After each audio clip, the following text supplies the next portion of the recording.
E aí, tudo certo? Pensa só, uma cidade flutuante, só para bilionários, viajando pelos oceanos atrás de um verão que nunca acaba. Parece coisa de hoje em dia, né? Mas essa ideia foi imaginada por ninguém menos que Júlio Verne, lá em 1895.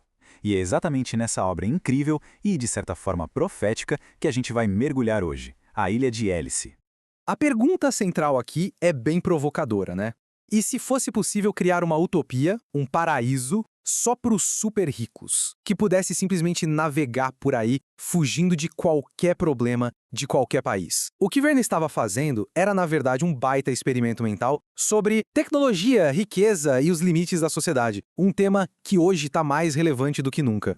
E para a gente não se perder nesse mundo maluco, Verne nos dá 4 guias bem improváveis, o Quarteto Concertante. Imagina a cena: 4 músicos de Paris, no meio do nada, na Baixa Califórnia, depois que a carruagem deles quebrou. É pelo olhar deles que a gente vai descobrir os segredos dessa tal utopia.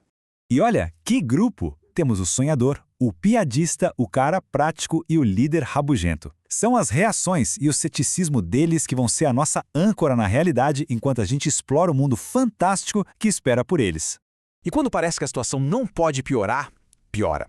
Estão lá, perdidos no escuro, e de repente o caminho é bloqueado por um urso gigantesco. Pensa no desespero. Sem armas, o pânico bate na hora. E aí fica a pergunta: o que a arte pode fazer contra uma fera selvagem? Pois é, a solução é puro Júlio Verne. E Vernes, o artista do grupo, saca o violino.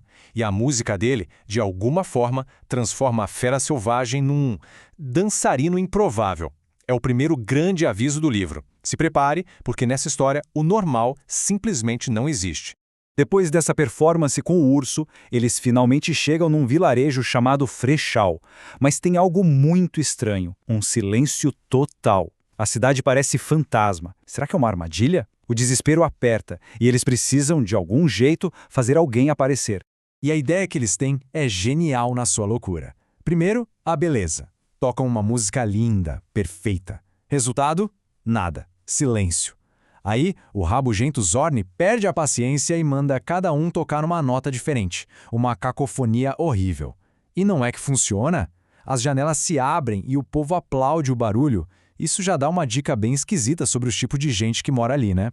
E é essa barulheira toda que atrai a atenção de uma figuraça, Callistus Munbar. Ele chega numa carruagem elétrica super futurista para a época e os convida para a cidade dele, que fica ali perto.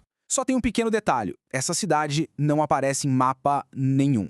E é assim que começa o tour. Guiados por esse Callistus Munbar, eles entram numa cidade que parece ter saído de um sonho. Tudo é perfeito, limpo, avançado. Sabe aquela sensação de que algo é bom demais para ser verdade? É exatamente isso. Logo a gente descobre como essa sociedade funciona. Não existe pobreza nem crime. Sabe por quê? A moeda básica aqui é o milhão. É literalmente um clube do bilionário.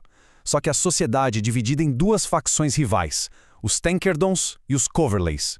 E os trabalhadores, eles são trazidos de fora, fazem um serviço e depois são mandados embora. Um sistema totalmente artificial. E a tecnologia de cair o queixo, pensando que isso foi escrito em 1895. A cidade tem bondes elétricos, esteiras rolantes nas calçadas e até um teleautógrafo, que era basicamente um ancestral do fax. É um mundo todo automatizado, uma visão de futuro impressionante. Mas sempre tem um mas, né? A primeira rachadura nesse paraíso vem de um detalhe astronômico.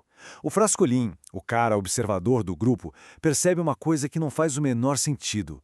O Sol está no lugar errado no céu. Como assim? Como é que o Sol pode estar no lugar errado?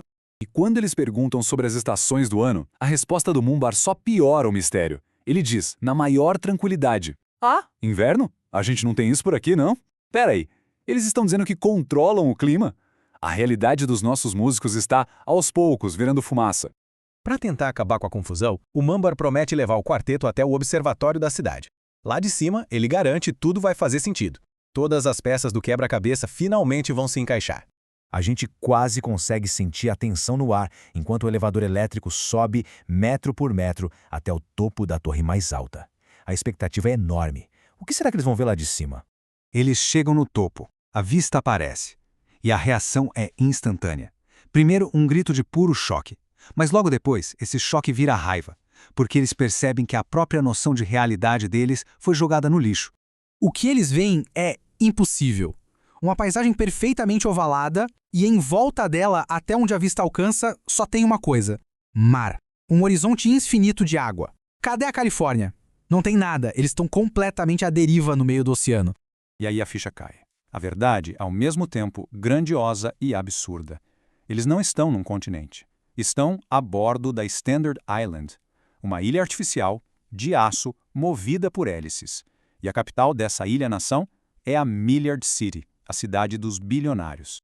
Bom, agora que o mistério foi resolvido, a pergunta muda, né? A questão não é mais onde eles estão, e sim como diabos isso aqui existe.